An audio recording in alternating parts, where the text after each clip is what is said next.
So has there ever been a game that you wish you got on the hype train earlier, but you're 3 years late to the party? Well, that's me. Today we're talking God of War 2018.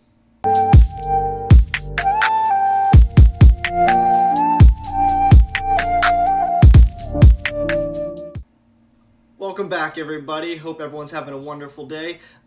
Today we're going to be talking about God of War 2018. I recently just started the game.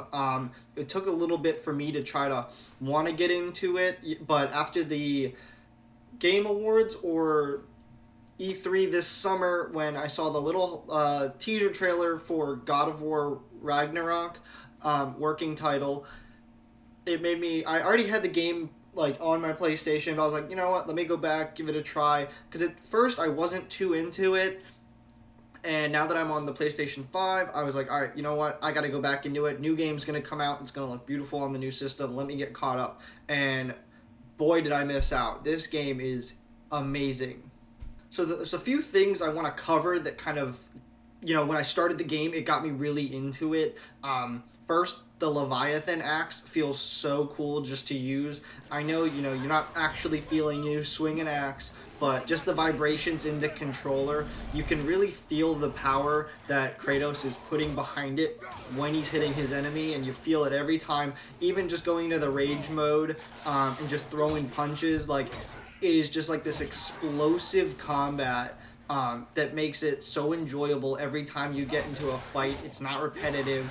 I know a lot of games like this where it's like linear storyline, fight here, fight there. It can get a little bit like saturated and boring. This doesn't get that way whatsoever. There's still a little bit of room for exploration, kind of finding better gear and enchantment upgrades, stuff like that. But I've been playing for about 10 hours now, 12 hours now, and I haven't gotten bored once. I'm sucked into it. There's so much, as far as just the storyline, it's a whole different realm for me. I'm not usually into the, I don't know what the, like, Odin and Thor, like, Greek mythology, like, stuff like that. Like, I've never been into games like that, and so this for me is a little new, and I'm loving every second of it. So the first thing I noticed was just stunning graphics. It's some of the best looking graphics that were on PlayStation 4 at the time, and now with even on PlayStation 5, it still looks beautiful with the 60 frames per second. I do wish I had the 4K monitor to run it in, but hopefully soon we'll get that. But yeah, so graphics were stunning. One of the most visually appealing and most like almost beautiful moments that I've noticed in the game, and just like in games in general, was when you are rowing out to sea and all of a sudden everything starts shaking and the world's serpent arises from the water.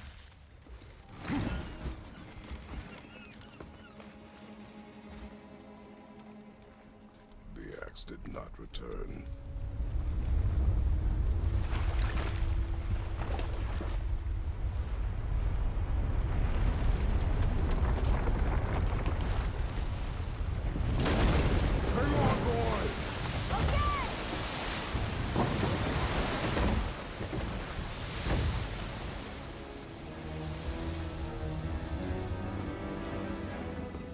What is this?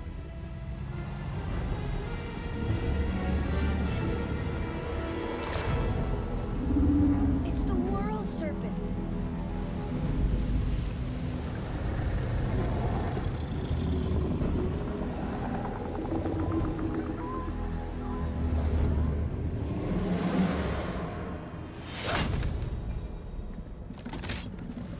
Stay calm, boy!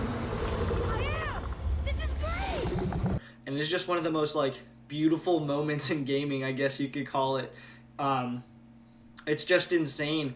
And then with the fight scene in the beginning, I'll run some clips for you guys as well, so you can kind of get a visual of what I'm talking about.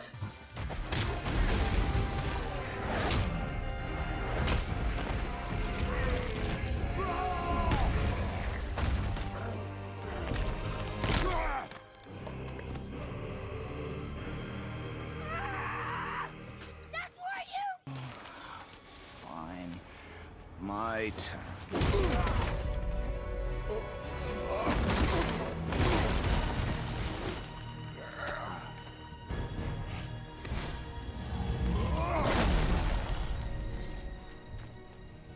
How incredibly disappointing. Come on, then. You won't talk? Fine. Maybe whoever it is you've got stashed in that house will. Who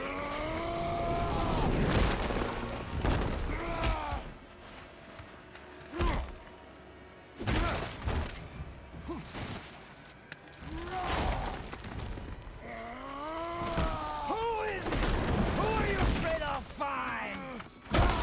Let's find out.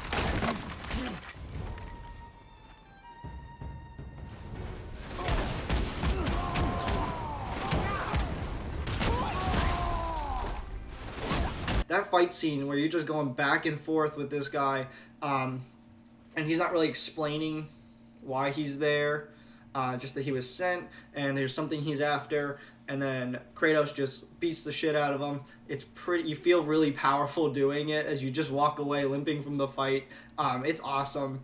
So one thing I did note and that I did remember from the old God of War games is before Kratos just used to be this kind of powerhouse character with not a lot of backstory, as well as emotions and feelings, stuff like that. Like, this Kratos in this game is like a weathered hero. Has his son with them, his wife's dead, and the whole story is really about how he's strengthening his bond with his son Atreus. And even just there's a moment in the beginning, I remember right after Atreus hunts his first deer, and they're sitting there, and Kratos is about to just put his hand on his back, like, good job, but he kind of pauses and doesn't do it. But still, like, from what I'm seeing from that moment to like them carrying on throughout the story, there's just like this really big character development and a bond that grows between them. It's very interesting, and just playing a Kratos that has some depth to him, not just this powerhouse like gore machine. It's really cool, and it makes it a more endeavoring game to get into. Moving into 2021, though, I am looking forward now to God of War Ragnarok. I'm really interested to see where they're going to take this story, because I'm already enjoying this one so much, so I'm really really excited now to just play the new one on the new system. Hopefully I'll have a new monitor by then. We'll pray. But if you guys did enjoy this video, let me know what you guys think down below. Do you guys like God of War? Do you like God of War 2018? Do you like the old ones a little bit better? Yeah, let's have a discussion in the comments. Please drop a thumbs up if you did enjoy the video. Always, if you are enjoying my content, please hit the subscribe button. It does help grow the channel, and we'll see you guys in the next video.